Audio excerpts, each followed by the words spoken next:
जगातील सर्वात मोठा धार्मिक महोत्सव अशी ओळख असणाऱ्या महाकुंभ मेळ्यात स्नान दर्शन पूजन करून अयोध्या येथे श्री रामलला आणि काशी विश्वनाथ उज्जैन असे तीर्थाटन करून आलेल्या भाविकांचा गावातील नागरिकांनी सत्कार केला। सविस्तर वृत्त असे की सांगवीहून लोकनियुक्त सरपंच कनिलाल दादा पावरा, प्राथमिक आरोग्य केंद्राचे निवृत्त कर्मचारी जगन देशमुख,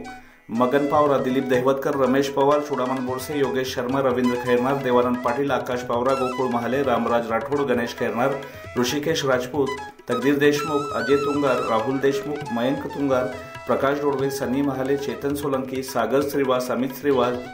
मनोज राठोड, श्रीकांत महाले, गोरख ढोले, किरण जोपळे, सतीश पाटील इत्यादी भाविकांचा सत्कार चिंतामण कुवर, अशोक पवार, रघुनाथ कोळी, संजय बागुल साहेब, ग्रामपंचायत सदस्य जबरसिंग पावरा, साहेबराव जोपळे,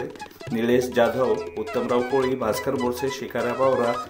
दीपक झिरवाळ, मच्छिंद्र भिल, प्रकाश कोकणी यांच्या हस्ते करण्यात आला। कार्यक्रमाच्या सुरुवातीला महाकुंभ येथे मृत्युमुखी पडलेल्या भाविकांना श्रद्धांजली अर्पण करण्यात आली। तसेच संजय बागुल यांनी तीर्थाटनासाठी गेलेल्या तरुणांचे आपल्या मनोगतात कौतुक केले, तर दिलीप दहिवतकर यांनी महाकुंभ येथील व्यवस्था आणि यंत्रणेचे कौतुक करत त्यांच्या महाकुंभ यात्रेच्या आठवणींना उजाळा दिला।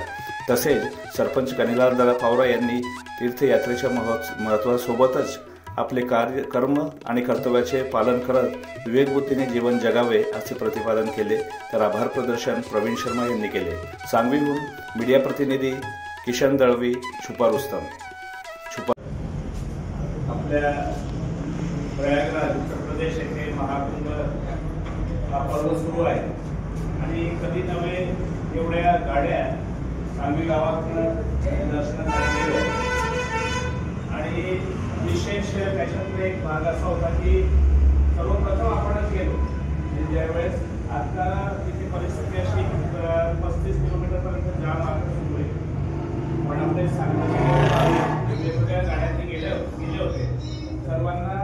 मनसोक्त दर्शनला 2-2 वेळा स्नान करायचे भाग्य लाभलं आणि तिकडनं परतीच्या प्रवासात अयोध्या, काशी, उज्जैन असं फिरत हे लोक आले।